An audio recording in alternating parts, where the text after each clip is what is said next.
Again, I don't wish to do all of your homework for you. I'm not going to do a whole lot of them. Let's see, you're supposed to identify the type of sampling and talk about bias. So the manager of Save Mart wants to find a percentage of shoppers who bring their own bags. He interviews every shopper introducing the produce section. This would be convenience sampling. I should probably be typing. It'd be easier for y'all to read. It would, wouldn't it? I actually don't need my pen until I do some of the EOC stuff on the back. There's obviously obvious bias. It's only people buying produce. And people buying produce may or may not be more likely to bring their own bags. That just makes sense to me. So there is bias there. Not everybody goes to the grocery store and buys produce. A lot of people do, but not everybody does. I don't. 3, a magazine publisher mails a survey to every 6 person on a subscriber list. The survey asks for 4 favorite leisure activities. So this thing is 2 of them. For the first one, it's systematic. You know, it's the every 6th. It's also something I didn't talk about your notes. It's also self-selected.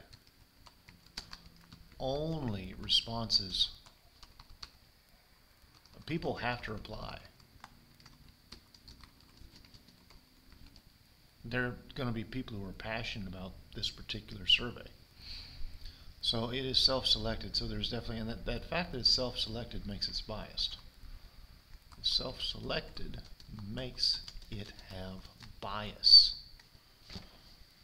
This is pretty good, but the self-selection part makes it biased. But in all reality, it's still pretty good. Identify the type and study method described in each situation. Explain whether a sample statistic could be used to make a general conclusion about the population. A school psychologist sits in a school cafeteria and takes notes on students' behavior while they eat lunch. I would say if his concern, or his, let's just assume we don't know the pronoun. If their concern is behavior during lunch,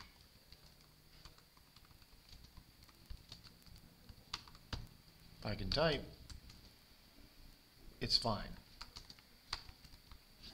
Plain and simple. I don't know what particular statistic he's looking about, but whatever. There's nothing wrong with an observational study. Nothing wrong. Oh, by the way, you're supposed to describe the study method. This is an observational study. Every year on the EOC, there's something that talks about experiment, observational study, stuff like that, missed by half the students in the state of Tennessee because they don't know what an experiment is. And then I got the EOC stuff. And this is all probability, so I'm trying to teach you this before I get to it, because who knows if I actually get to it. A survey was conducted to predict if the high school students will eat food served in the cafeteria. The results for 410 students surveyed are shown on the table. Which number is closest to the probability that a student will not eat food given they're in 10th grade? So the only thing I'm concerned about is 10th graders. All right. If you haven't ever learned the definition of probability, here she is. It's the desired number of outcomes sitting over the total number of outcomes.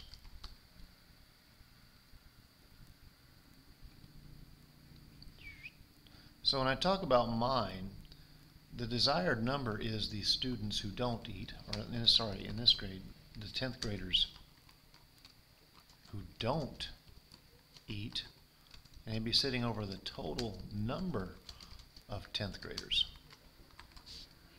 That would be the setup on this one. I'm interested in how many don't eat over the total number. So the number of 10th graders who don't eat is 47. And that's going to be divided by the total number of 10th graders, which is 63 plus 47, not 410. There's only 63 and 47. There's only 110. So 47 out of 110. which presumably is choice C.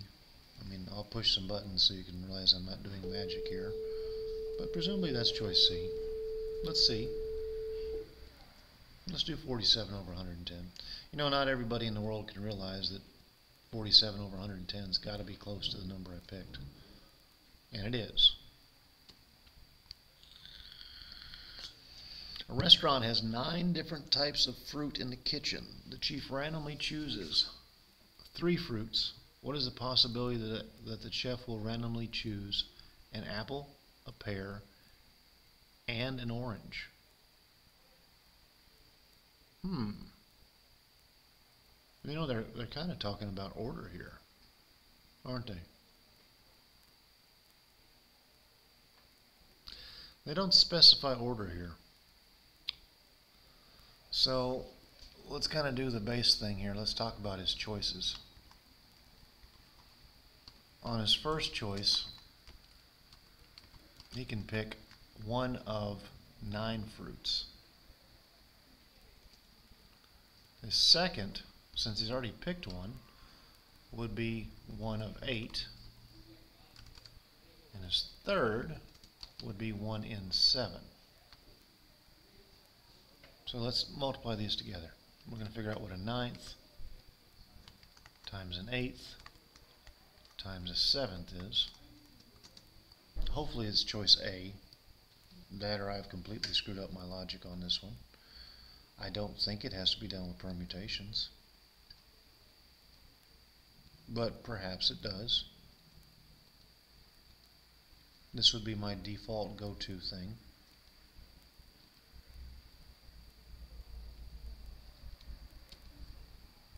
Yeah, 1 in 504.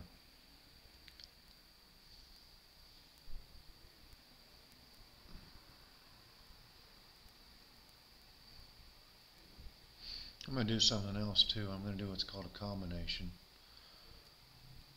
10 math probability, choose 3. This tells me how many groups of 3 there are. 120.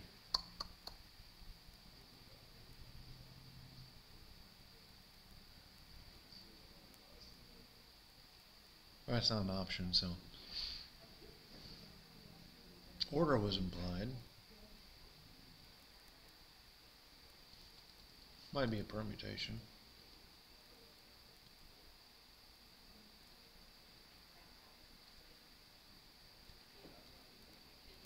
Yeah. Alright, so cool. I'm going with this.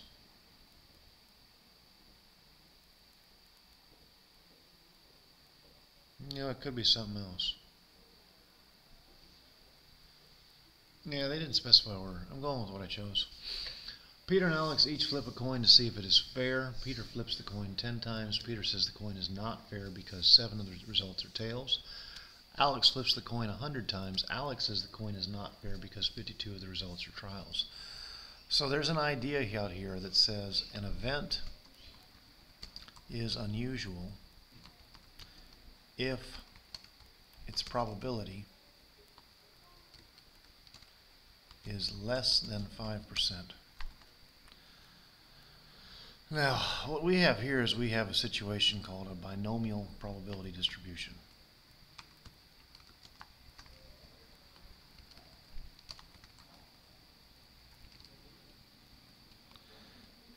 We are either heads or tails. Just 2 choices. So, hence binomial. Because, you know, I mean, it's 2024. You guys know what the word bi means, right? Should. So, there's a formula for this thing. It's right here. It says the probability of an event happening is a combination, which we haven't talked about, p to the x, q to the n minus x. So p is the probability of success, q is the probability of failure. Now, the probability of getting a tail, I always thought it was kind of funny to write this out. The probability of getting tail is 0.5, right? You flip a coin, 50-50. So let's go through these events that they gave us and see what they are. So Alex had 7 tails. Okay, so the probability of 7 would be equal to, and here's some funky notation. I actually can't type this out. But we have n over x. N is the number of trials. X is the number of events he had. 10, choose 7. He had 7 coins, or he had a 0.5 raised to the 7th because there were 7 trials. And that's, by the way, is the letter P, little p. Q is going to be, I guess I need to find what Q is. Q is 1 minus P. So it's also 0.5.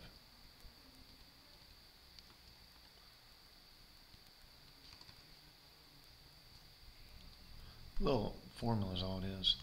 And the exponent here would be n minus x, so 10 minus 7. So let's see what the probability of finding 7 events is. So 10, math, probability, choose 7. Then I have, I'll open up a set of parentheses here after I get out of that subscript territory. A 0.5 to the 7th. And that gets multiplied by a 0.5 to the 3rd.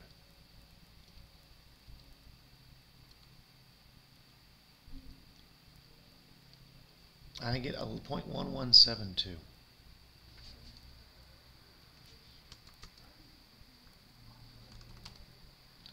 You'd think I couldn't type today.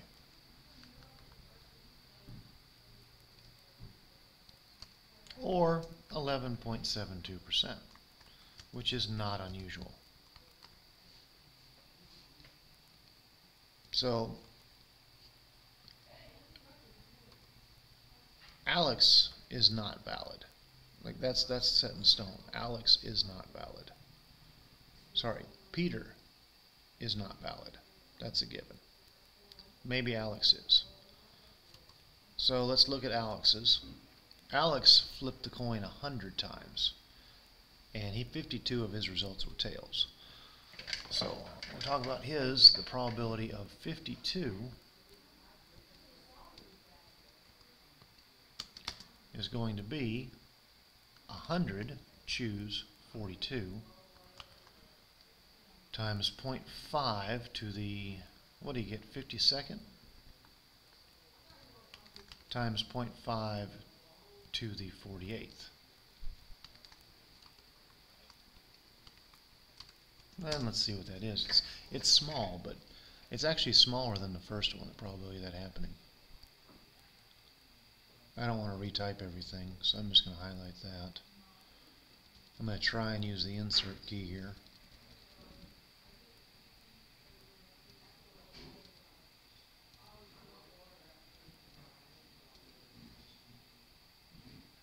This was 52.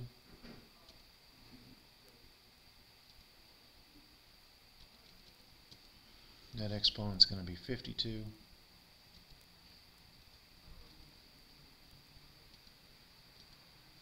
And the next one's going to be 100 minus 52, which is 48. 0.07352, or 353.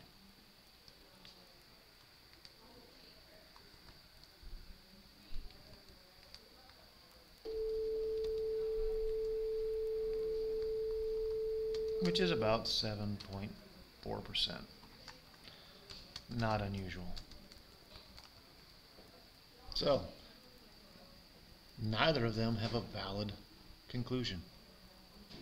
Neither one of them. And the last one. The company assigns each employee a random 6-letter code using the letters E, F, G, and H. Letters can be repeated. Which number is close to the probability that an employee's code will not contain the letter G? So again, the idea here is we have the desired number of outcomes over the total number of outcomes. Good morning. I'm going to pause this. I'll be right back. I was going to do something else in that video. I was trying to Get things done before I had to go check on dual enrollment. I'm going to go back a slide. You see this little formula I used? The state of Tennessee fully expects us to teach binomial theorem. I show you a formula, obviously, but if binomial distribution is on your EOC, which it might be because this is literally coming from some state material here, they would expect you to go to a calculator. Let's see here, I think it's second var. It's been a while since I've been there. Scroll down to binomial probability distribution formula. Binom PDF, probability distribution formula. And, you know, the first trial was 10. The probability of getting tail is 0.5. The number of successes was 7. And there's that decimal, which is not an unusual event. The second one here again, second VARS binom PDF, not cumulative. We had 100 trials, still have the same rate of success, but here our X value was 52, which is not an unusual event either. Same decimal. Anyways, there you go. Let's see, a company assigns each employee a random 6-letter code using the letters E, F, G, and H. Letters can be repeated. And again, probability is the desired number of outcomes over the total number of outcomes. That's just a general rule of what probability is. So we have a 6-letter code. I can repeat letters. So for the total number, on the first choice code I have 4 choices, 4 choices, 4 choices, 4 choices, 4 choices, 4 choices. I have 4 choices for each position. So let's see what 4 to the 6th is.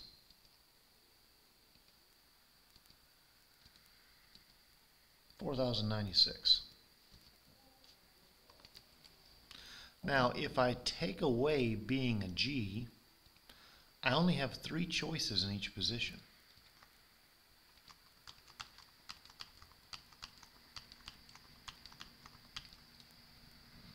Because I've taken away the letter of G. Remember that, I took away G.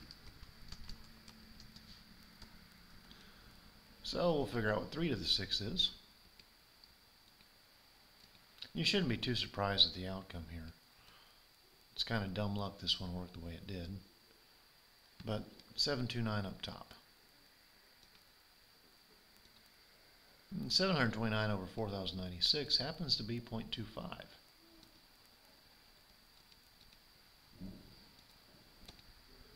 Oh, sorry, 0.1779. I don't know why I said 0.25. But yeah, that's the one that guy right there is probably going to be what most kids pick. That right there is a good distractor. And it's going to be picked by the kid who thinks it's that easy. It's going to be by the kid who doesn't pick up a piece of paper ever. Anyways, there you go. There's your 11-2 stuff. Later.